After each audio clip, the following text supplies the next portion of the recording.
Hello, happy to introduce you to this topic.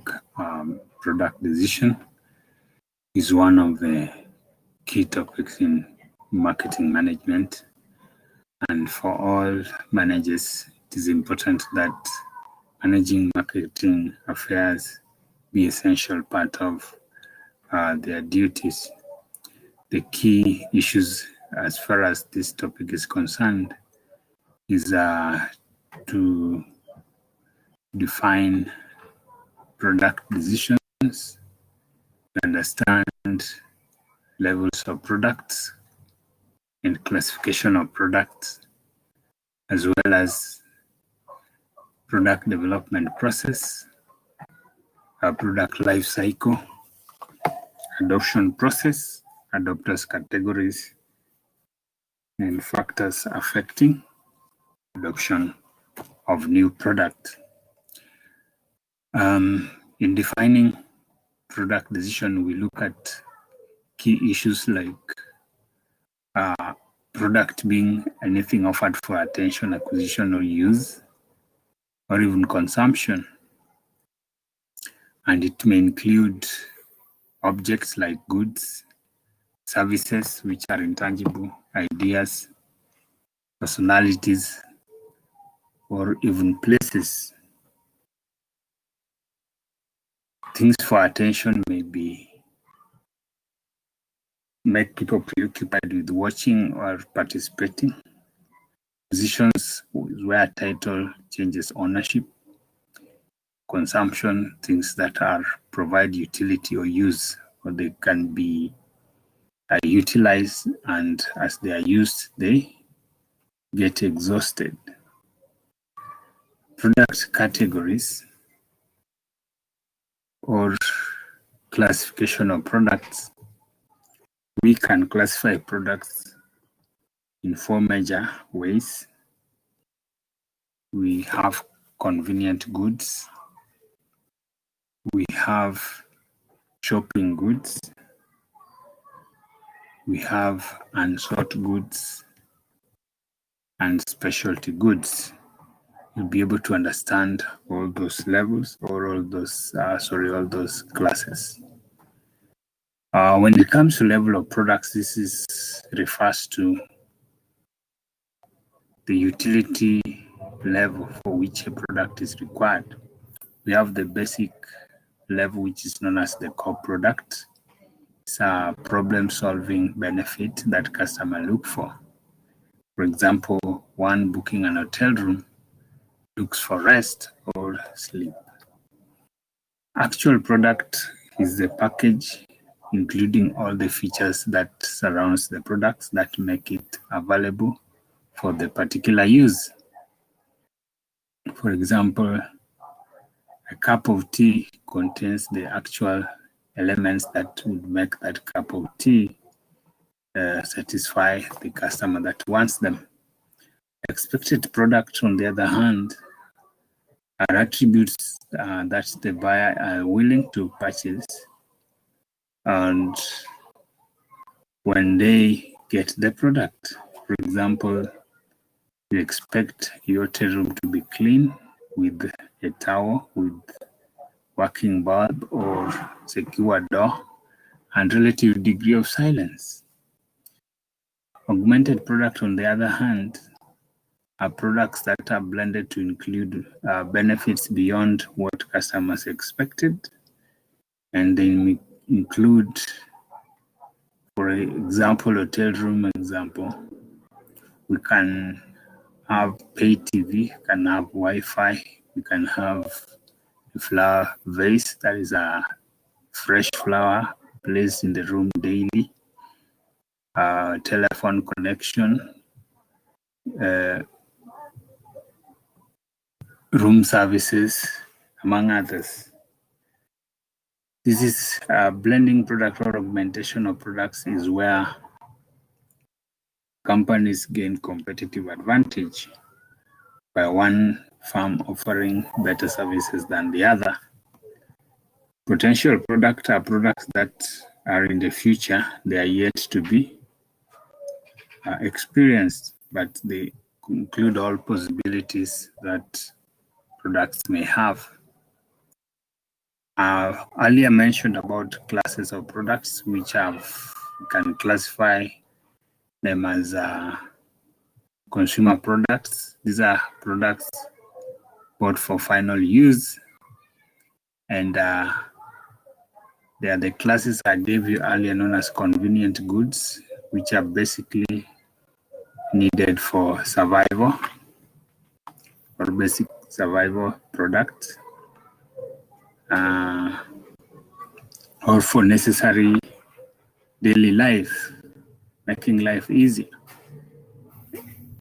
Example of convenience goods are staple goods regularly purchased for use, impulse good purchased without plan, and emergency purchase when the need is urgent. We have shopping goods, which are infrequently bought, expensive product, rarely stocked in every places. Specialty goods are also expensive, but they have unique characteristics which attract the customer that want them. Unsought goods, on the other hand, are items that people don't normally think of buying or seek after. They are bought when the need is pressurizing, and marketers have to do a lot of work to have these products purchased. Industrial products, on the other hand, are those items that are used for further processing or used to conduct business. For example, we have materials, we have components and parts, we have capital goods, supplies, services, merchandise, among others. Product adoption or product diffusion refers to how product is received by customers in the market. There are different customers that receive products differently or adopt product differently. We have a curve that helps explain that diffusion process, which starts with the earliest people to adopt a product to the group that should adopt the product almost at the last call of time. So we have innovators, which are just 2% of the market. They adopt the product first. We have early adopters, 13% of the market, 13.5. We have early majority, we have late majority and laggards. So they represent a portion of customers who adopt product. There are different characteristics of each group, which explains the reason for their behavior towards product adoption. Product life cycle is a concept that explains metamorphosis of a product. Just like living things, products also do have a life cycle, which starts at introduction into the market. They grow rapidly, they mature, and begin to decline.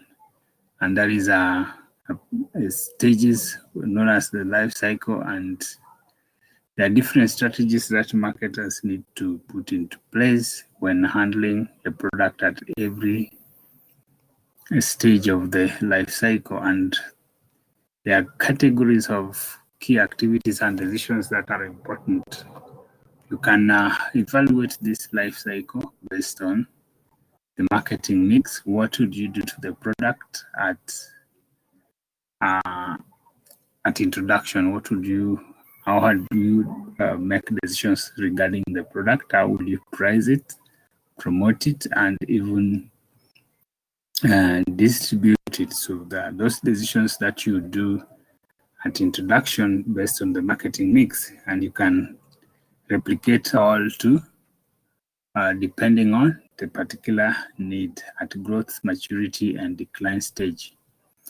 It's also important to look at behavior and characteristic of product at each stage. How does the product come out in the mind of the consumers? Again, the reasons for particular behavior of the product in terms of sales at every stage of the life cycle. What are the reasons for slow sales at introduction? What are the reasons for high growth? What are the reasons for stagnation at maturity, and reason for reduction in sales at decline stage? So it is important to understand all those key issues. And lastly, what are some of the strategies that can be used by marketers to handle a product at each and every stage? That is also very important, an aspect that need to be taken into consideration.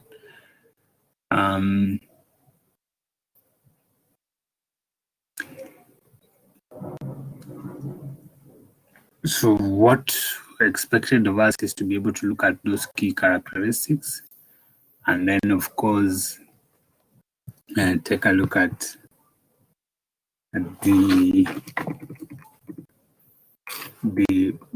strategies that can be used to handle the product at each and every stage.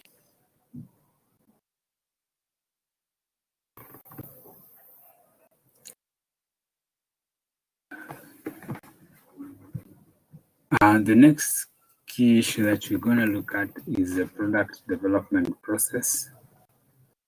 Product development process is an important aspect of marketing management because organizations thrive on selling a product, which can be a good service or an idea. It is important for any firm to ensure that their product is relevant to the consumers who want it, and that relevance will make them survive in the industry as long as possible. Therefore, new product development process becomes an essential part of product decision, and for the fact that organization need to survive and make profits. So we can say that those stages are quite important. Start by generating ideas which may come from various sources like customers, scientists, competitors, employees, different members of distribution channels or top management. Of course, techniques that can be used to generate ideas may be attribute listing, problem analysis, and brainstorming. All these are very important aspects that can be used, especially within an organization setting, to generate ideas. Secondly, when you have come up with an idea, you need to screen that idea, and some criteria are quite important in helping reach that decision on which idea is suitable for further development. One is that what are the potential demand for this product when it's made? Do you have customers who will buy it? What is the long-term expected sales growth of this product? If you launch this product today, do you have a sales growth that can be projected for a considerable long time? Is there a possibility for this product to become obsolete and lose relevance in the market? That is a very important aspect to consider. Then, of course, you need to compare your cost and the cost of competitors, because when you launch this product at a high cost, it must force you to charge high prices, which might keep your product out of the market. So those are key issues that need to be taken into consideration. And of course, very important, resource availability. You don't try to build something when you don't have the resources. So those are key issues that are important. Concept development and testing is trying to create a product concept, and which must be anchored onto these questions. What are the primary benefits of the product? Very important. What benefits of the product is going to offer? Secondly, who are the intended users of this product? So you build your product concept based on benefits and users. So you know your users based on their characteristics and what they want, what is basically drives them towards taking that product. Step number 5 is number 4 is market development. Of course, you need to know where will you sell this product.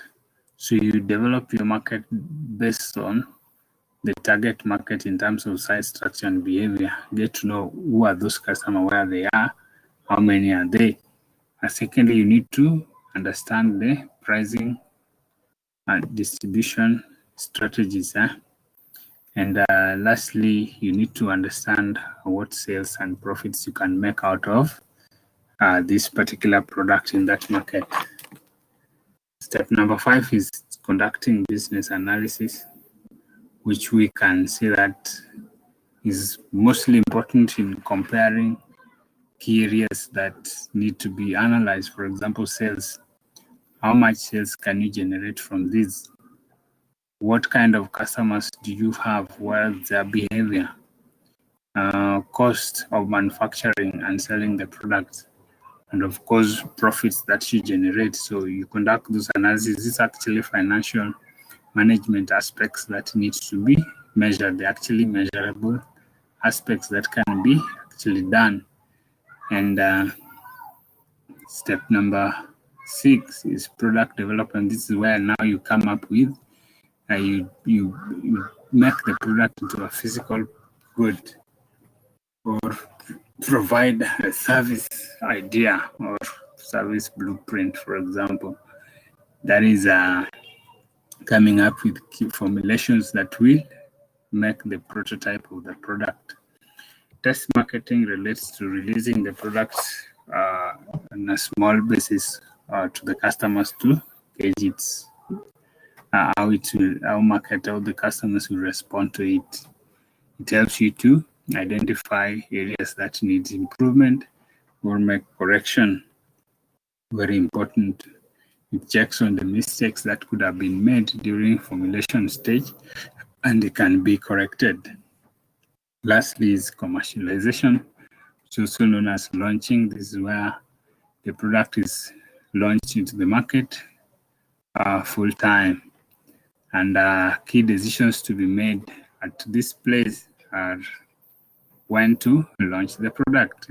Timing is very important because you just can't launch any time. There are products that are seasonal, and therefore you need to target that you produce it at a time when demand for it is high. Where to launch also is important because you can't launch in any market. You need to be able to determine which particular market is more attractive and whom to introduce the new product to. Very important as well. Your target customers. Are you targeting innovators? Are you targeting early adopters? Because this is also very key. How to commercialize this depends on the pricing strategies you're going to use. So are you going to use a skimming strategy or market penetration strategy? Very important decision. After which, you now evaluate what happened.